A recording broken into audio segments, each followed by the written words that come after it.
We have officially reached the point of the fantasy football season where every decision you make matters. You don't want to start the wrong guy. You don't want to bench the wrong guy, because if you do, it could be the reason why you miss the fantasy football playoffs and don't have a shot at winning it all. But don't worry, in this video, we are talking about 10 players who you must start in week 10 of fantasy football. As always, we're going to be breaking it up into 3 different categories: your smash starts, your solid starts, and your high risk, high reward starts. Let's start with the high risk, high reward category.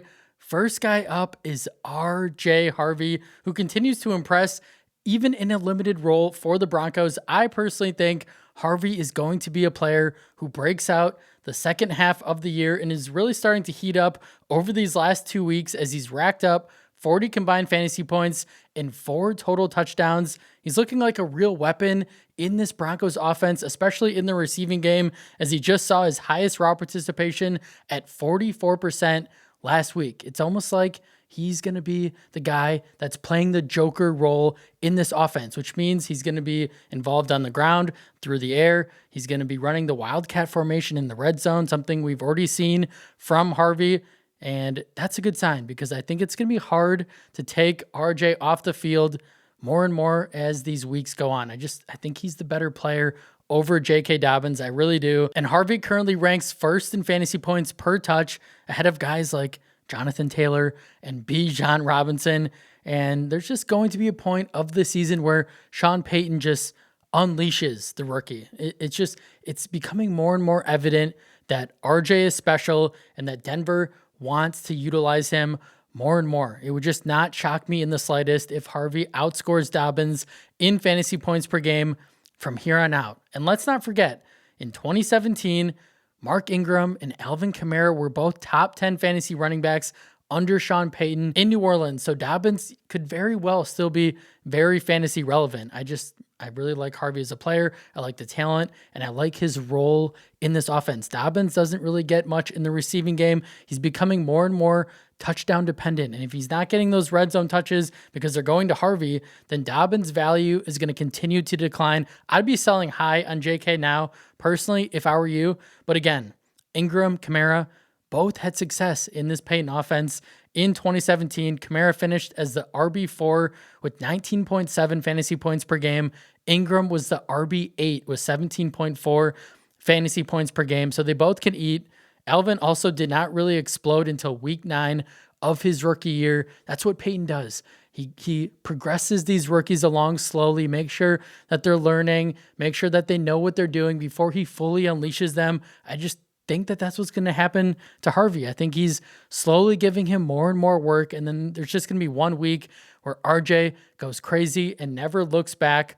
And for this week, I think he's absolutely reached flex-worthy territory. You can start him in your flex in week 10 against the Las Vegas Raiders, who have allowed the 12th most fantasy points to running backs this season. All right, moving on to our next guy, Quentin Johnston, who finally came back to life last week after he was shut out in week 8 against the Vikings. But this past week, 4 receptions, 53 yards, a touchdown, 5 targets, 15.3 fantasy points.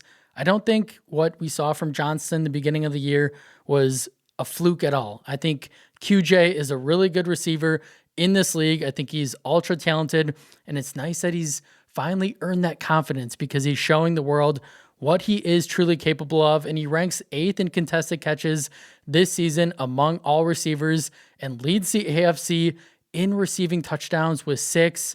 Now that Johnson also appears to be fully healthy, we know a couple weeks ago he was dealing with a hamstring injury. That could have had a part to play in why he had a terrible week 8 performance, but regardless, I think Johnson is going to continue to ball out on a good Chargers offense.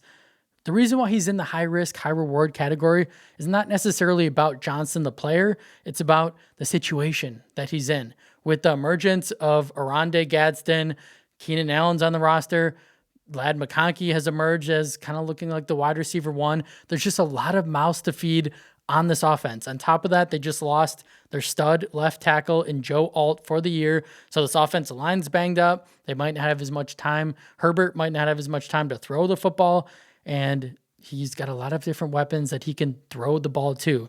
So that's not great overall for Johnston, because the beginning of the year, it was kind of just him and Keenan Allen.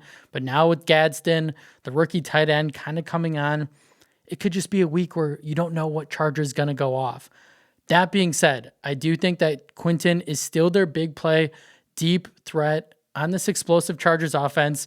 And I think he's going to have a big game in Week 10 against the Pittsburgh Steelers, who have allowed the second most fantasy points per game to receivers this season. This is also a contest that could be a shootout as well. It could be high scoring. All in all, this is my prediction. Ladd McConkey is going to continue to be involved. I think Keenan Allen is kind of slowly falling off.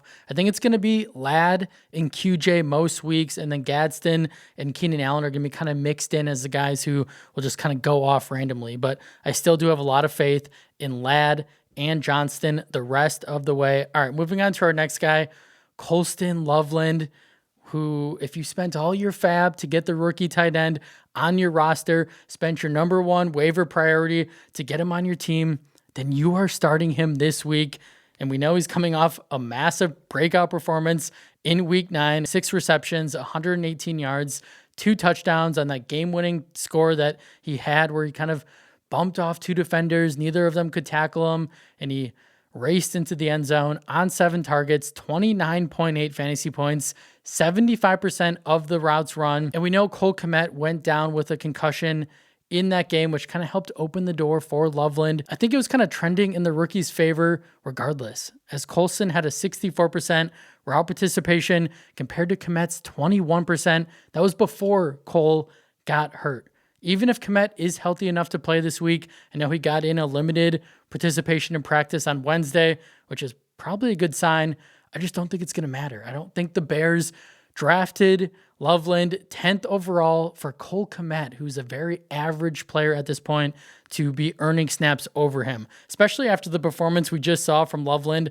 I just, knowing kind of how Ben Johnson operates, I just can't see a world where they're going to be like, all right, Kmet, you're going to get the majority of the snaps at tight end. It just would not make a lot of sense to me. And I would be expecting a massive role from Loveland for the remainder of the year. This is a huge tight end at 6'6", 240. He might as well be a receiver at this point. He has natural hands. He's a strong route runner, nice separator, and he's only 21 years old. A lot of growing to do. He's going to get better as the season progresses. He's ultra talented, ultra athletic, extremely fluid. Like, just turn on the tape. He's incredible to watch, and it's all very impressive considering how big he is.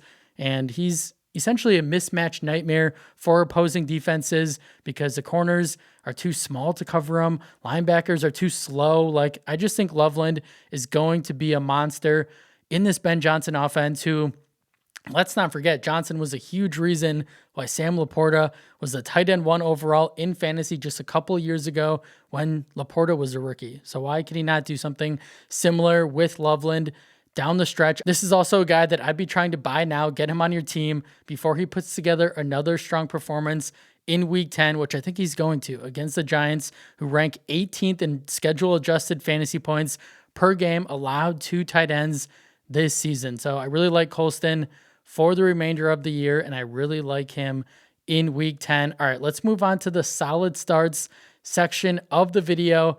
First guy up is Travion Henderson. Finally, he got an opportunity.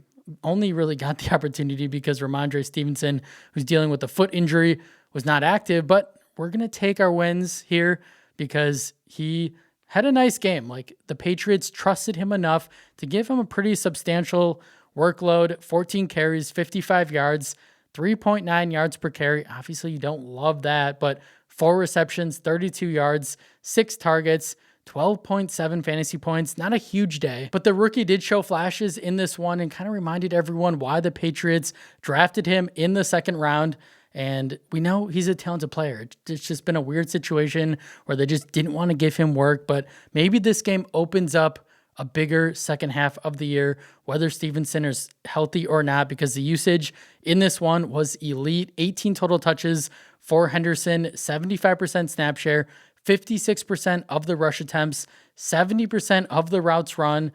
Again, it's nice to finally see the Patriots playing the rookie, giving him an opportunity This is a guy who I believe needs more volume, more work, and I think the more times they give him the football, the better he's going to get. But if Ramondre is out again, then I think Travion could have his best game of his career against the Tampa Bay Bucks, who have allowed the 7th most fantasy points per game to running backs, along with allowing the most receiving yards to the position this season. I'd be starting Henderson with a ton of confidence if Stevenson is out. And if Stevenson plays, I think Travion could still be in your flex in week 10. All right, moving on to our next guy, Zay Flowers, who continues to be the guy in this Baltimore passing game as he led the team in receptions, receiving yards, and targets for the 2nd straight week and had a solid performance in week 9, 5 receptions, 64 yards on 5 targets, 11.4 fantasy points, 28% target share on the season, 32% of the team's air yards. Obviously, you were hoping for a little bit bigger of a game from Flowers in Lamar Jackson's first game back, considering he threw 4 touchdowns, and for some reason, 3 of those touchdowns went to the tight end position. Kind of fluky, obviously, probably not going to continue in most weeks, but Lamar and Flowers did connect on that nice 39-yard reception down the sideline that almost resulted in a touchdown, but Flowers kind of got tripped up 5 or 10 yards away from scoring.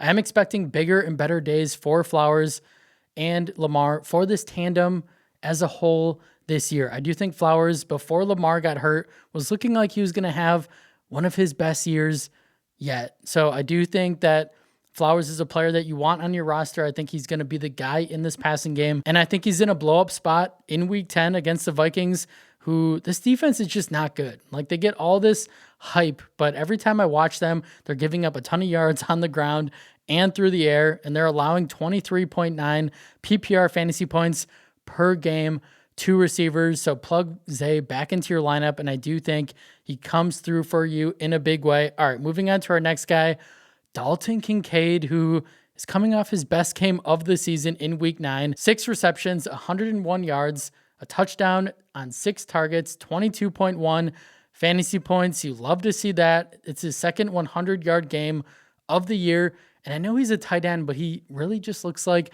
the Bills' wide receiver 1 at this point. He appears to be Josh Allen's favorite target in most games.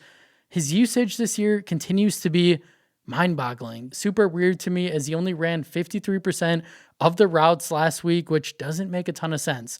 The only thing I can think of is he's still kind of working his way back from that hip injury. So hopefully that changes, as I think this Buffalo offense needs him. But here's the good thing. When Kincaid has been on the field, he's been hyper-targeted and uber efficient, 25% target per route run rate on the year, which is 4th among all tight ends. And either way, I think that Kincaid is going to continue to eat in week 10 in a really nice matchup against the Miami Dolphins, who he destroyed for the most part in week 3. I wouldn't say destroyed, but had a really good game for a tight end. 5 receptions, 66 yards, found the end zone, 17.6 fantasy points. And I think he's going to do it again this week, because the Dolphins defense is not good, that we just mentioned, and they've allowed the 5th most fantasy points per game, 3rd most yards, and 2nd most touchdowns to tight ends this season. So Kincaid, we would like for him to be on the football field more often, but even so, he is getting targeted a ton by Allen, and he's having a lot of success. I really like Kincaid this week and for the remainder of the year. All right, moving on to our next guy, Matthew Stafford, who's been absolutely brilliant all season long and is looking like he could potentially be the MVP this year through the first 9 weeks at least. Like, he's been incredible as he leads the NFL in touchdown passes with 21 and is coming off another dominant performance in week 9, over 280 passing yards, 4 touchdowns, 75% completion percentage, 26.8 fantasy points. He's the QB8 in fantasy right now on the year. Like, who would have thought coming into this season with him dealing with all these back issues and back spasms, older quarterback, and he is just balling out. Obviously, it helps that he's on one of the best offenses in football, attached to a really brilliant offensive mind in Sean McVay. And oh yeah, he has 2 future Hall of Famers at receiver in Devontae Adams and Puka Nacua. But I think Stafford still deserves his flowers, as he's been absolutely incredible. In his last 5 games, he's thrown 16 touchdowns and is averaging 23.3 fantasy points per game. And he already tore apart this San Francisco 49ers defense in week 5. Why can't he do it again? He dropped 389 yards, 3 touchdowns, and 25.6 fantasy points. I think he has a similar performance in week 10 because he's going to have a healthy Puka Nacua. Devontae Adams continues to score a ton of touchdowns, and the 49ers have allowed the 7th most passing yards and are generating pressure at the lowest rate this season. So look for Stafford to have another big game in week 10. All right, let's move on to our smash starts section of the video. First guy up is Quinshon Judkins, who suffered a shoulder injury in the game right before the Browns bye, but looks good to go, has already been removed from the injury report. You obviously love to see that, and Judkins has scored double-digit fantasy points in every game but 2 this season, and has also went over 13 fantasy points in 4 out of his 7 games. Quinshon has been really impressive this year and looks like he is this Browns offense. He's going to continue to get fed. He's going to continue to be the focal point on this Browns team because they don't have much else on offense outside of him. And Judkins ranks on the year first in team rush attempts at 77%, 4th in offensive snaps inside the 10-yard line, 5th in offensive touches in the red zone. Like, all they want to do when they get in close is feed this man. Obviously, the key for Judkins, kind of similar to Derrick Henry, it's the game script. You don't want Cleveland to get down big early because then they're going to throw the football, and Judkins kind of gets phased out. But the good thing for the rookie is that this Browns defense is pretty legit. So usually most games are pretty close. And when they are, Judkins eats and also gets the luxury of having the easiest remaining schedule for running backs this season. So he's another guy. Trade for him. Get him on your team now before he plays this week. Maybe a manager is concerned about his injury or his he's had a couple rough games as of late. I'd be wanting him on my team because I think he goes off against the Jets, who just traded away their 2 defensive players in Quinnen Williams and Sauce Gardner. And the Jets have allowed 5.2 yards per carry to running backs when Williams is not on the football field, and he's gone. So this run defense for the Jets is not going to be good. And the Jets offense is not very good. So I think the game's going to be close. So yeah, Judkins should eat in this one. And this Jets defense also ranks 25th in fantasy points allowed to the position. So get ready for a huge game from the rookie. All right, moving on to our next guy, Rome Odunze. He gave you 0 fantasy points last week in a game where the Bears scored 47 points and put up almost 600 yards on offense. What are we doing here? Like, absolutely brutal. You could argue that Odunze is the best player that they have on offense. And the fact that he didn't have a catch is criminal. Like, Odunze did drop what looked like a relatively easy touchdown he probably should have caught. It was a little behind him, would have made his day a little bit better. But he only saw 3 targets in this one, which I think is just absolutely unacceptable. Now, part of the issue for Rome was this Bears running game was cooking. The rookie Kyle Monangai ran for 176 yards. And yeah, it was against a pretty easy Cincinnati Bengals run defense, but still, Rome clearly deserves more work on this offense. Regardless, he's the best option that they have in the passing game. And he did have a tough time, though, last week against DJ Turner, who's a pretty good corner for the Bengals. That didn't help either. All in all, this performance is this game, just throw it out. It was fluky. It was disappointing. But I would not be rage benching Odunze in week 10 because he has a pretty nice matchup against the Giants, who are allowing the 7th most fantasy points to receivers this season, along with the 3rd most yards on deep passes. It would not shock me if Odunze scored a 50-plus yard touchdown in this one. And this is also a matchup that has shootout potential. So I want Odunze in my starting lineup. I think he's a really talented second-year receiver that should absolutely bounce back this week. All right, moving on to our next guy, Rico Dowdle, who has officially taken over the RB1 job. He snatched it away from Chuba Hubbard, and let's be honest, it's well-deserved. Rico has far and away been the better back, and he's been one of the best backs in the NFL. This man is playing out of his mind right now. Let's just rewind a second and appreciate the greatness from Dowdle. Week 5, 206 rushing yards, a touchdown, 32.4 fantasy points. Week 6, over 200 total yards, a touchdown, 33.9 fantasy points. Like, you could argue that, yeah, he did that against two not so great run defenses. But then last week, against a really good run defense in the Green Bay Packers, 130 rushing yards, 2 touchdowns, 28.1 fantasy points, 74% of the snaps. Like, this isn't a 50-50 split with Hubbard. No, Rico is Carolina's workhorse back. Like, if you somehow picked up Daldo on the waiver wire, most people didn't even draft this man. He is looking like a league winner. It's just absolutely crazy. And since week 5, Rico has averaged 22.6 touches per game, 130 rush yards per game, 6.3 yards per carry, 22.4 receiving yards per game. Absolutely wild. We could go on and on about how special this guy has been, but I just don't think there's a world where he stops. I think he's becoming matchup proof. I think he's going to continue to ball out every single week. It's been really fun to see. And again, if you were able to get him on your team, congrats, because I think he is going to be dominant from here on out. And he gets the Saints defense in week 10 that is not really good, as they are allowing the 10th most fantasy points per game to running backs this season. All right, so those are 10 players that I think you need to start. Get them in your lineup. Feel really good about it. That's all I have for you guys today. I really appreciate each and every one of you. You guys have been absolutely amazing. If you enjoyed the video, consider leaving a like, subscribe to the channel, comment down below, and I'll see you in the next one.